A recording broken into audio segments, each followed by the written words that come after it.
ఓం శ్రీ గురుభ్యో నమ. ఈరోజు మంచి కథలు, ఆధ్యాత్మిక కథలు కొన్ని తెలుసుకుందాము. ఇందులో మనకు పూర్వకాలము మహర్షులు, ఋషులు, పెద్దలు చెప్పినట్టు నీతి కథలు అనమాట. ఈరోజు మొట్టమొదటిగా పాలనకు ప్రధాన అర్హతలు. మన ప్రాచీన వాంగ్మయాన్ని ప్రస్తావిస్తే చాలు, అవి భక్తి ప్రధానాలని, మోక్ష గ్రంథాలని ఎంతో గౌరవంతో నమస్కరిస్తాం, దూరంగా ఉంచి పూజిస్తాం. ఎప్పుడో జీవిత చరమాంకంలో తిరిగేద్దామని భద్రపరుస్తాం. అదే మనం చేస్తున్న మహాపరాధం. ప్రాచీన విజ్ఞాన పరంపరను అధ్యయనం చేయకపోతే మనకు మనం ద్రోహం చేసుకున్నట్లే. వ్యక్తికి కావలసిన నైతిక, ధార్మిక, తాత్విక చింతనలే కాక పాలకులకు కావలసిన లక్షణాలని, పాటించాల్సిన ధర్మాన్ని ఎంతో పటిష్టంగా అందించిన శాస్త్ర పునాది కలిగిన దేశం మనది. అత్యంత ప్రాచీన నాగరికత కలిగిన ఈ దేశంలో పుట్టిన వేద పురాణ ఇతిహాసాలను దేశకాల పరిస్థితుల స్పృహతో పరిశీలించి నేటి గతికి అన్వయిస్తే ఎన్నో పరిష్కారాలు లభిస్తాయి. రాజా శబ్దము అధికార సూచకంగా మాత్రమే భావించరాదు. తన పాలనతో ప్రజలను రంజింపజేసే, అంటే సుఖశాంతులతో ఆనందింపజేసేవాడు రాజు. ఇది ఏ కాల, ఏ వ్యవస్థ పాలకులకైనా చెల్లే నిర్వచనం. రామరాజ్యం అనే భావనను మనం ఇప్పటికీ సంభావిస్తాం.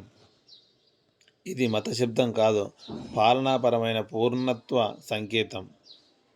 ఆ రాముడి రాజ లక్షణాలను వాల్మీకి ప్రస్తావించాడు. అవి ప్రశంసా వాచకాలు కావు, పాలనా అర్హతలు.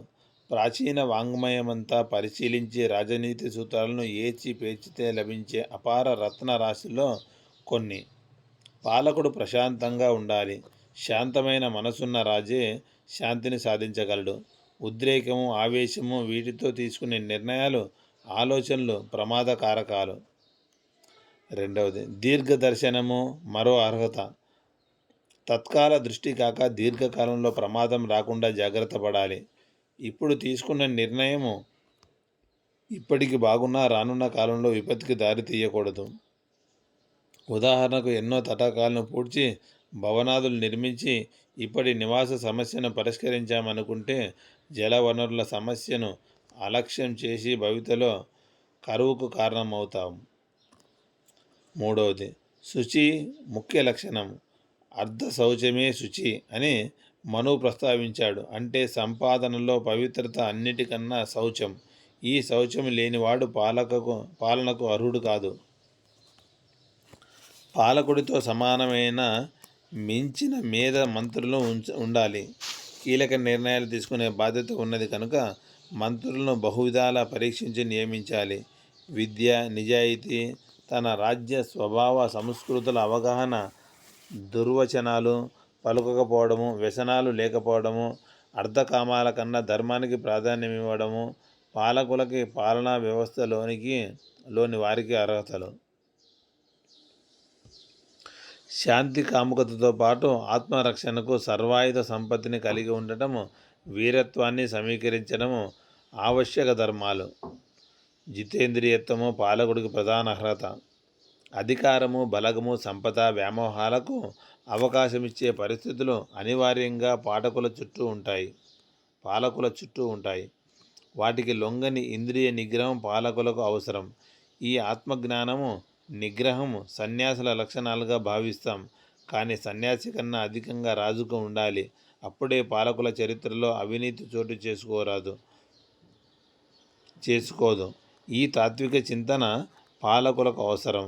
మేధాశక్తిని రాజ్యం నుంచి జార విడుచుకోకూడదు. పాలకులకు రక్షకులు